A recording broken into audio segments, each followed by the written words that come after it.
And we're back, just like that. We're back. Welcome back to Let's Talk Sports Radio right here on 94.9 Bob FM. Conal, once again, good morning, sir, and welcome. Your debut appearance on Let's Talk Sports Radio, episode 19.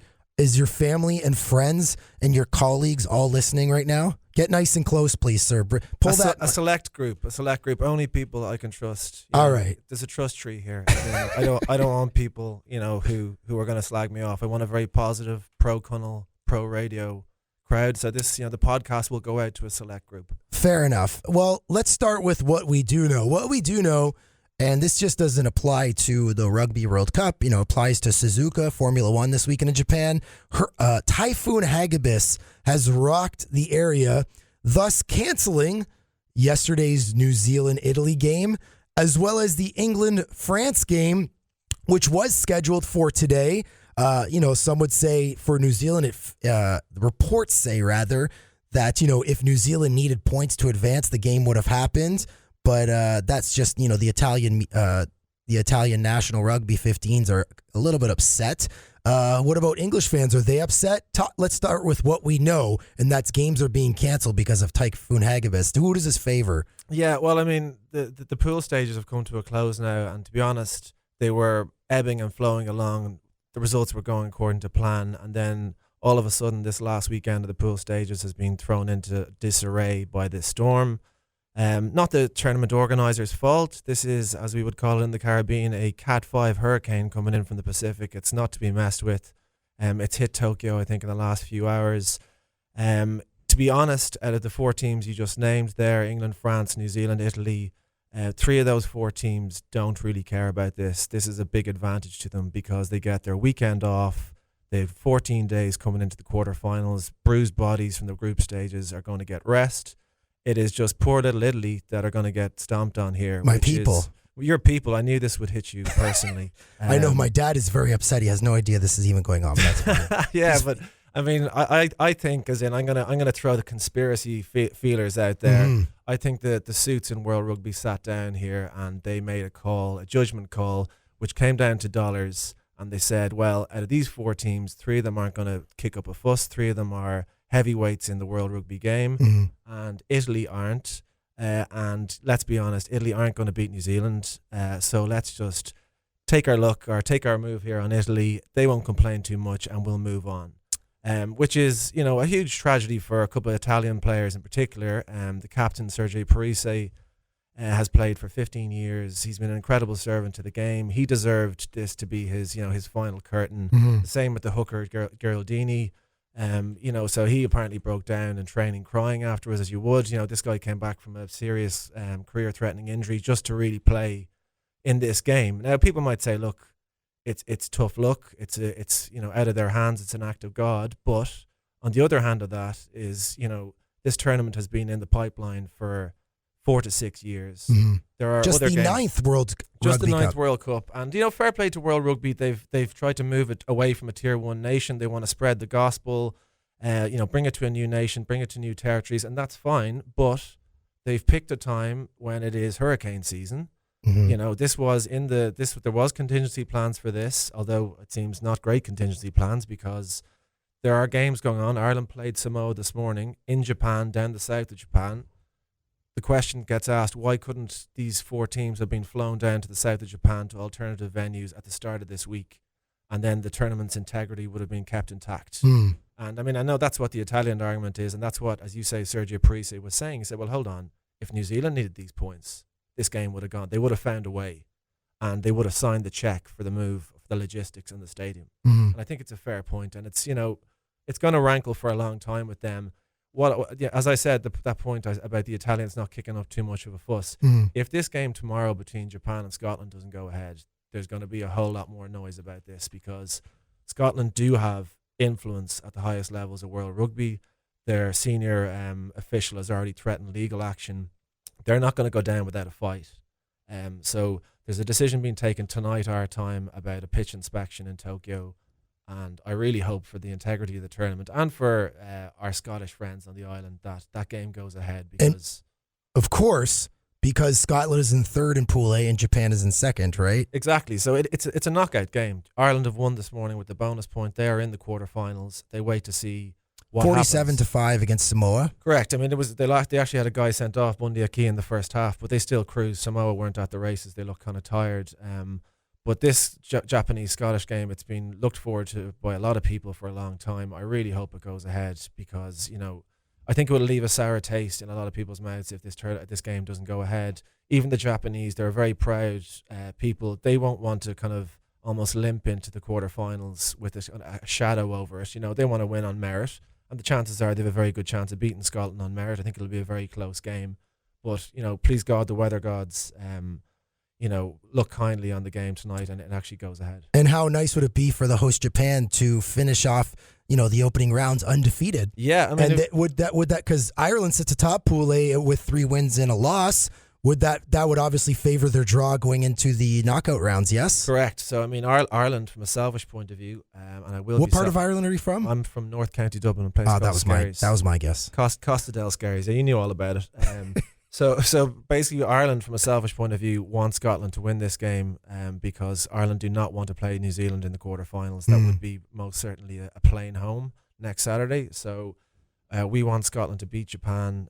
Obviously, for the tournament, you want the host nation there. So, I mean, the chances are Japan could beat them. They're playing really well. They beat Ireland convincingly. So, it's a real 50-50 game. I just hope we get to see it. All right, let's take a look. So, of course, we have today a few games going, or one game already happened. You have Namibia versus Canada. Canada, of course, my land of origin. We haven't got our first win yet, but we are an emerging nation when it comes to rugby, at least in the Americas. I mean, you saw it here over the summer if you saw sevens. And, in these Americas regions, even you look at the Cayman Islands, it's still a developing sport, but gameplay is what's most important. You need to play games. And, although Canada successful in the region, getting smashed in Pool B, just looking to save face. Two winless teams square off to not finish fifth in Pool B today. Yeah, look, I mean, it's not the game everyone's going to be talking about, but it's very important for the players involved. Both teams have taken, as you say, pummelings in the first few games. They played against, 2 of the best teams in the tournament, New Zealand and South Africa. They've definitely upheld their honour. They fronted up physically. But you would have to imagine that they're going to be kind of limping into this last game because, I mean, the physical toll of playing against these Tier 1 nations in the space of 12, 13 days as well is going to take its toll. But, I mean, it's a huge occasion for both teams. Canada, as you say, are an emerging team, strong. They've got a lot of potential. Their sevens team are very impressive, as we saw in Truman Bodden over the summer. I mean, the sevens team are on the World Series. They're not to be messed with. And, Canada, and I would say United States, bringing them into the argument. Both teams have huge potential. I mean, if you think about it, the amount of high school players, college players that stop playing American football, they have potentially a huge pool of players to use. They've already almost cracked the sevens scene. The States are arguably in the top 2 teams in the world, which is kind of extraordinary in this short period of time. And Canada have that potential as well. So while, it'll take longer in 15s, definitely, for them to make an impact. It won't be this World Cup, the next World Cup, but it could be in 8, 12 years. It's just a numbers game. I mean, if the interest levels go up in Canada and the United States, their teams will get better. Well, this is the thing, right? Like, this is something that, as opposed to X's and O's, I'm very transparent. I'm not following the Rugby World Cup, but I'm able to digest and have this conversation with you. But what I do know, and this is from talking with Rugby America's North, development officer Scott Harland when he was here for, the Guyana game, the sevens game. The game is going to, the rugby is going to sevens. Sevens is faster. It's more exciting. The games are quicker. So, for me, I look at this as, a Canadian and, a sports member of the media.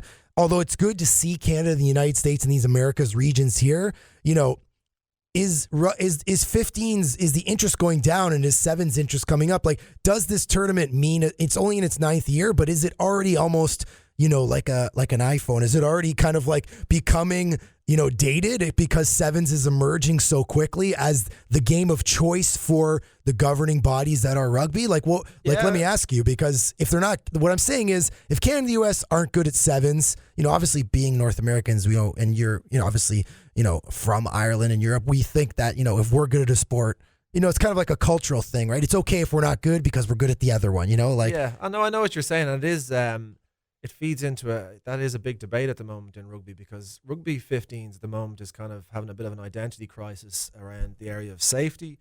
We saw a red card in this morning's match for a head-high tackle. Some would say pretty harsh, but they're bringing in all these protocols. They're a little worried at the top level about, the perception of rugby in terms of kids, taking it up at an early stage and the risk of injury, etc. And 15s does have a reputation of being particularly brutal because you have more guys on the pitch. There's less room. It is brutally car crash physical at the highest level.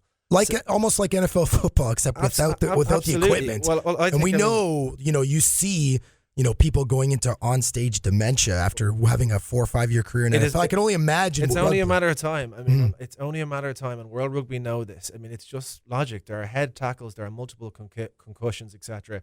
But I mean, that's the 15s game, and they are trying to address it. They know this is coming. They're trying to lower the tackle height, so there's no more of these shoulder high, head high hits. You have to chop around the legs. That's the way it's going to be. That's a positive move. But to bring it back to the debate versus sevens, more space, emphasis is on pace, it's on side steps, and more athleticism. Exactly. So I mean, it's the sevens is a more exciting game. It is. It has everything. So I mean, is it going to stamp out the 15-a-side game? I don't think so. I still think that you've got to remember the plus size gents that play 15-a-side as well across the world.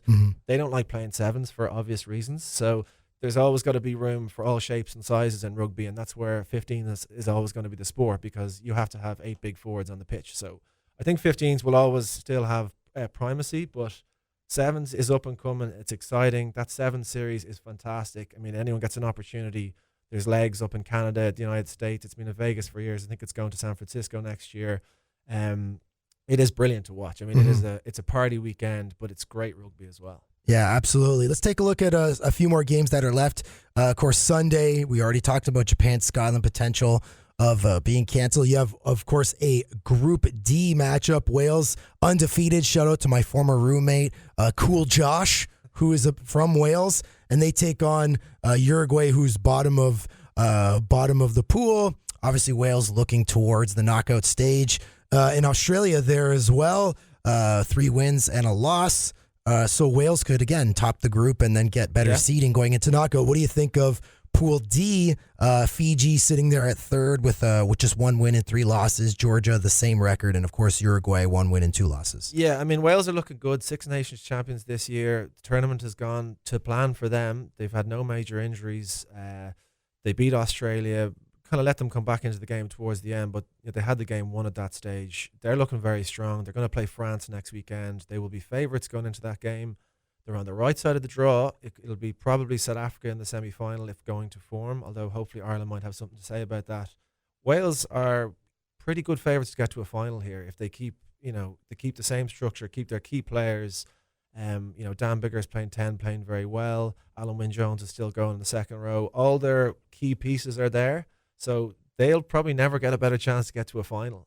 So your ex-roommate will be... Cool Josh, he's pumped, I can tell. I can tell, yeah. And I know a couple of Welsh guys as well who are they're bubbling here because it's been a great year for them. The problem with Ireland in many respects, and we could talk for many shows about the woes of Ireland and how we're worried about the team, etc. Ireland were probably where Wales were last year. They won the 6 Nations in 2018. They were bubbling this time last year, but they seem to have gone off peak. Wales are in that driving spot now, and it saddens me a little as an Irishman to say, but Wales are looking pretty strong for a semi-final or a final. Mm-hmm. Let's take a look at a Pool C. Of course, I already mentioned England and France canceled. Doesn't matter because looks like they're both through then, yes? England deserve a very strong mention here. Bar New Zealand, who I'm sure we might wrap up on because they are still the clear favourites. England are looking very strong. This break is literally manna from heaven for them now because they had Billy Vunipola, who's one of their key players, injured. He now gets 14 days to get himself ready for a quarter-final against Australia, which England should win. Then it looks like they're going to play New Zealand in the semi-final, which is going to be, I would say, the final, effectively. Whoever wins that will win the tournament. Mm-hmm. England, just a very strong team, very physically strong. They've Owen Farrell as captain, is probably in the top 3 players in the tournament. He's an outstanding player, very smart coach as well. So England again. Another painful admission for an Irishman to make. England looking very good as well. That's okay, man. No worries. How about Pool B? We've already touched on them, but New Zealand tops the group here with 3 wins and a draw, followed by South Africa with 3 wins and 1 loss. Italy, Namibia, and my beloved Canada round out Pool B. Look, New Zealand came in as tournament favourites. They've won the last 2. Few people thought they might be vulnerable coming into the tournament. They're not the team they were 4 years ago. They've lost a few matches to some of the other contenders in the last few years. But to be honest, it looks inevitable that they're going to a semi-final, and who'd back against them? They have all their key players back. Bowden Barrett, who was the World Player of the Year, not last year, he's picked it up on a number of occasions. They moved him away from effectively the quarterback position at out half to fullback because they have someone who's just as good as him to play at 10 in Richie Mwunga. So they did that 3 months ago. You know, it just shows you their confidence. It shows you the depth of talent they have. Ardi Savia is another outstanding player in the back row. He's been running riot in the group stages. So to be honest, New Zealand are going to take some stopping. They are the smartest team, the most skillful team, and the gap, which I thought was probably, coming. It was coming closer. It's probably still there. England are probably the only hope, I think, of taking them down in the semi-finals. Apart from that, they're probably going all the way. All right, and then I believe we already talked about Group A, but we can circle back. Your beloved country of Ireland atop with Japan second, followed by Scotland, Samoa, and Russia. What have you thought of Pool A play? Well, Ireland started off very well. As I said, we've been having a bit of a national crisis of confidence in the last 9 months. Our aura has been shattered. We thought we were the best team in the world this time last year. Came into the World Cup a little uncertain, beat the Scots very convincingly in the first game. Everything looked like it was back to normal, and then we got ambushed by the locals a couple of weeks ago now. And to be honest, we've been trying to pick up the pieces ever since. Today's win has maybe restored a little bit of confidence, but the odds are, unless we get South Africa, I think South Africa we can beat. We're not favourites, but I think we can beat them because they're quite similar to us. If we get New Zealand, we're not going anywhere. If it is to be Japan that go through, and deservedly so, if they come in top spot, they will play South Africa. They beat South Africa in Brighton 4 years ago, one of the biggest shocks ever in rugby history. So they, if they beat Scotland, I mean, no one's going to want to play them. I mean, South Africa included, because they're going to have a huge crowd behind them. They play good rugby. They throw it around a bit. They're used to the conditions. I mean, we haven't talked about it, but there's typhoons there for a reason. It's because the humidity is so high at this time of year. The Japanese play these conditions really well. The ball is wet. They don't care. They throw it around. They're fitter than most teams. They're going to be a handful tomorrow if the game, please God, goes ahead.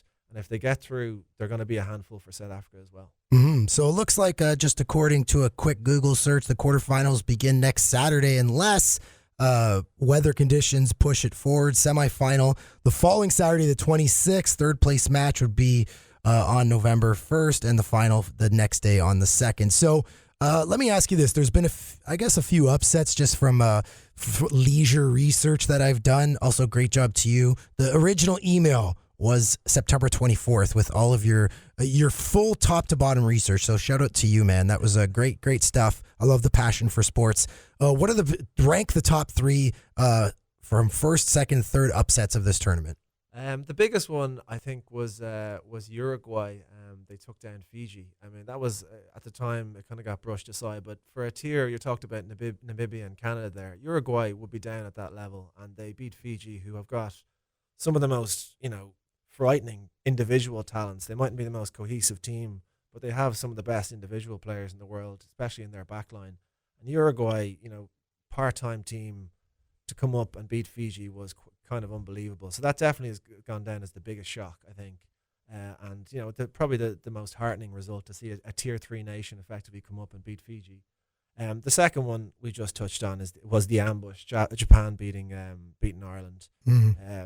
No one saw it coming. Ireland were 20-point favourites going into the game, and they ended up, scrambling off the field, lucky to get a bonus point, which has turned out to be very important. But that was a huge win, and just like South Africa before us in 2015, the Japanese, we should have seen it coming. We didn't, and we were beaten.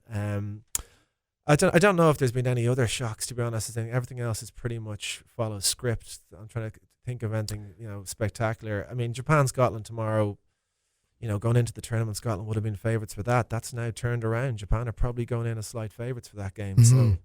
So they've been the kind of standout results, I think.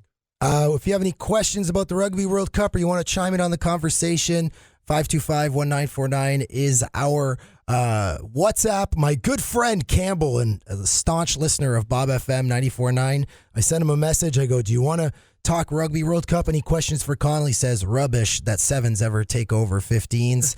7s is great fun, but 15s is the primary format. And he also sends me a link to why Typhoon Chaos is a storm of World Rugby's own making, which is something you touched on. They knew what they were getting into doing this in Typhoon season in Japan. So poor planning for an event, only the 9th World Cup. And I think, you think of all, when you look back and many big events in sports, sometimes you say, wow, why did they just, you think it's easy as an armchair organizer to say, why did they do this? Why did they do that? But, that's one of the first things that you mention is that they knew what they were getting into. Yes. Correct. Yeah. I mean, fly all 4 teams down to the south of the island, play the game, even if there's 100 people show up, fly them down south. The supporters don't have to travel if it's difficult, but then you play the games. The players don't feel aggrieved.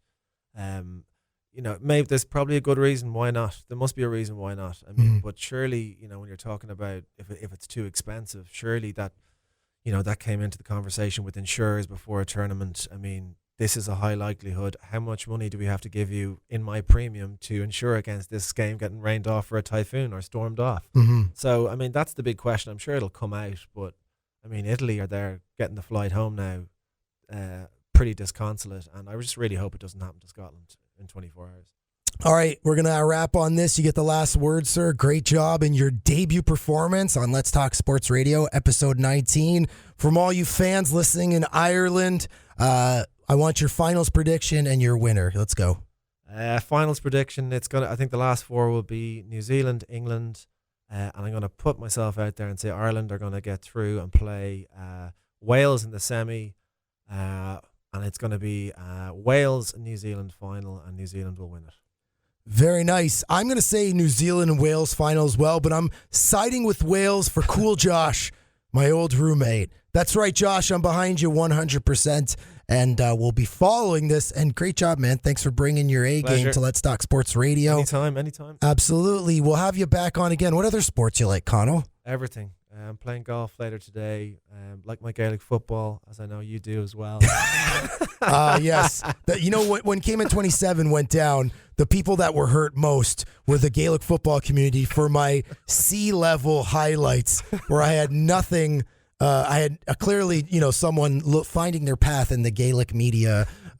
Yes, as I once referred to. You have a lot of supporters in the club, don't worry. I know. As I once referred to one of your tries as a howitzer off your leg. So. A howitzer, yeah, one of my goals. That report went immediately home to Ireland, where it received great coverage. Really? Thank what were some of the comments? Just, general probably abuse about my physical shape, but the howitzer comment. I've got that's all I got left is a big right boot, Jordan. So I appreciate it. No worries. And if you do like golf, hey, shout out to our friends at John Gray High School. They're having a golf tournament Friday, November 29th at North Sound with a noon tee time. They're doing prizes and raffles. It's going to be catered by Casa 43. The best part, Conal, the money goes to help the John Gray athletes to go to their competitions around the region.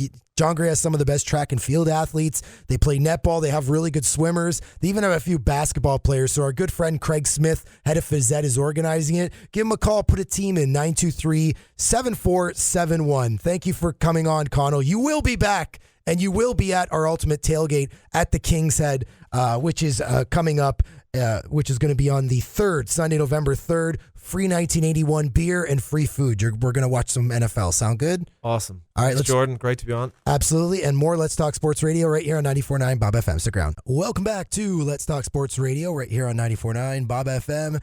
Joining me now, mixed martial arts reporter out of Toronto, Ontario, Canada, representing TSN.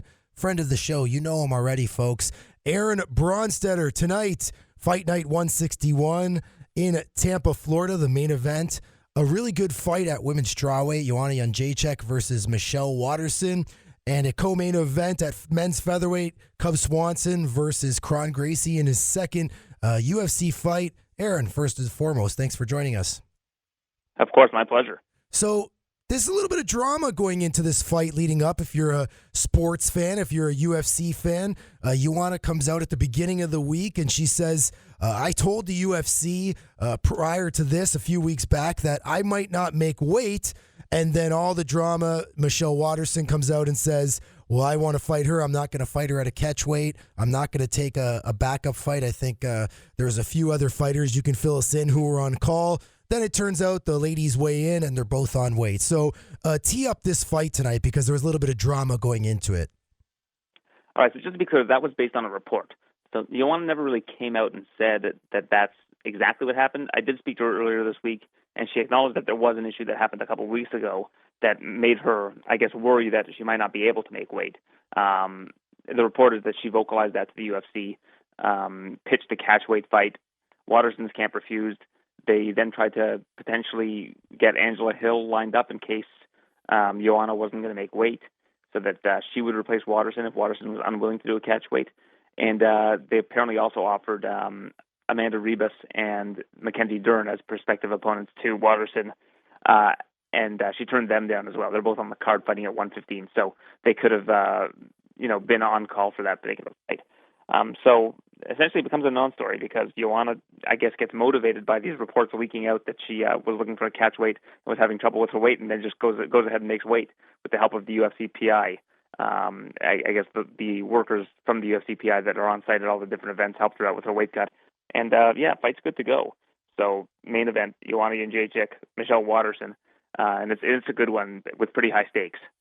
Yeah, that was my next question. Who has more to lose here? Of course, Joanna coming off the loss in Toronto for the vacated women's flyweight title to Valentina Shevchenko.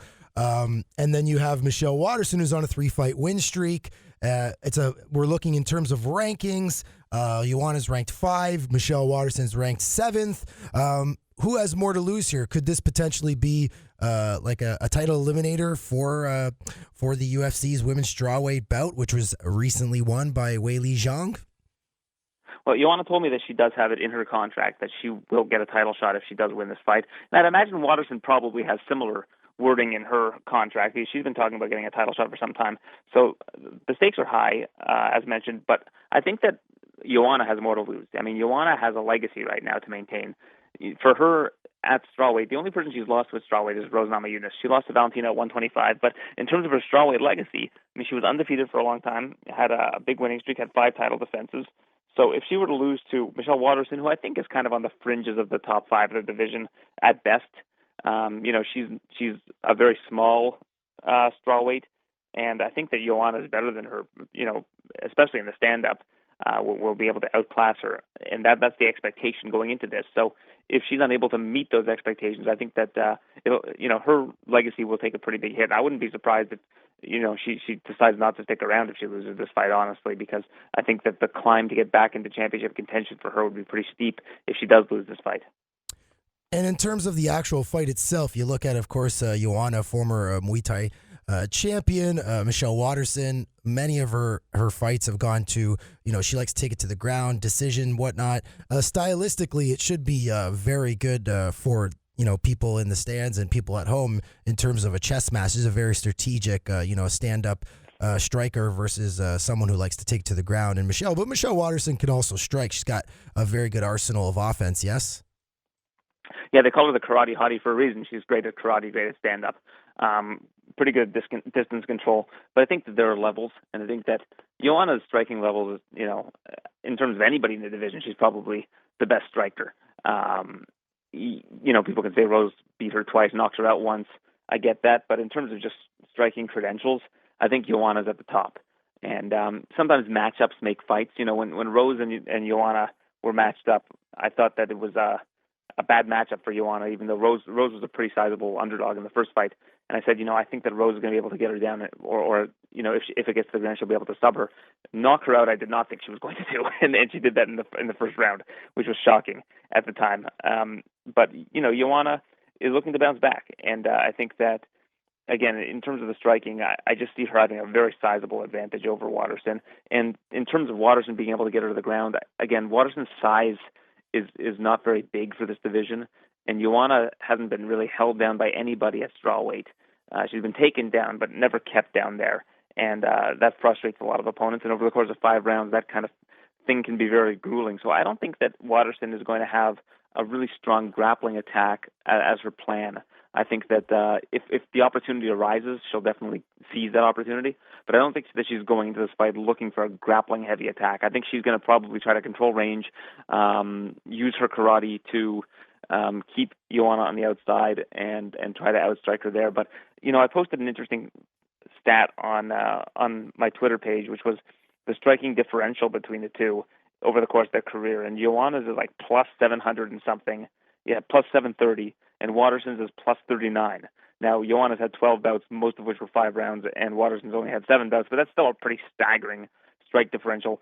In a per fight, the strike differential for her is plus 60, and for Waterson it's plus 5.6. And then just generally, like when you break it down statistically, she lands 6.07 significant strikes per minute, whereas Waterson lands 3.61. So nearly double the amount of strikes landed per minute by Joanna Jędrzejczyk, and Joanna also absorbs less per minute. So, again, just on paper, and when you look at these numbers, I think that it favors Joanna, whether it goes to a decision or ends inside the distance.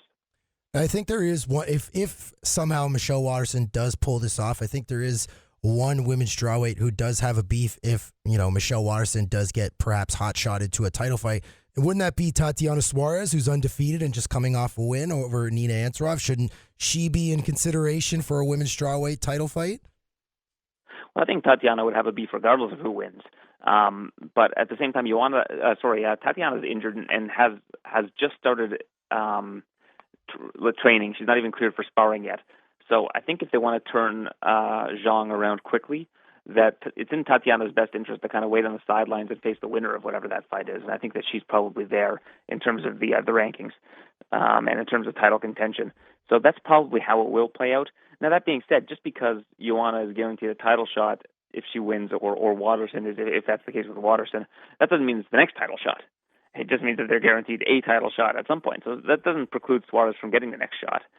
It would just mean that whoever wins the fight would have to wait until the outcome of that fight. So I think that's one thing that a lot of people kind of jump to a conclusion is that, like, because someone's promised a title shot, it means that it's the next title shot, which isn't always necessarily the case. They might even have Suarez versus Zhang agreed to at this point in time, but I doubt that, obviously, because I think Suarez wouldn't be cleared at this point in time. But that's just something to think about, when a lot of people will be like, they promised her a title shot. Well, that doesn't mean she's not getting one. It's just not right away. All right, let's look at the co-main. You have Cub Swanson, 25 wins and 11 losses. He's on a 4-fight losing streak, Aaron. Of course, this is at men's featherweight, and he's going up against one of the names that's synonymous with mixed martial arts, Cron Gracie, undefeated. Of course, it's just his second fight in the UFC and undefeated as a professional.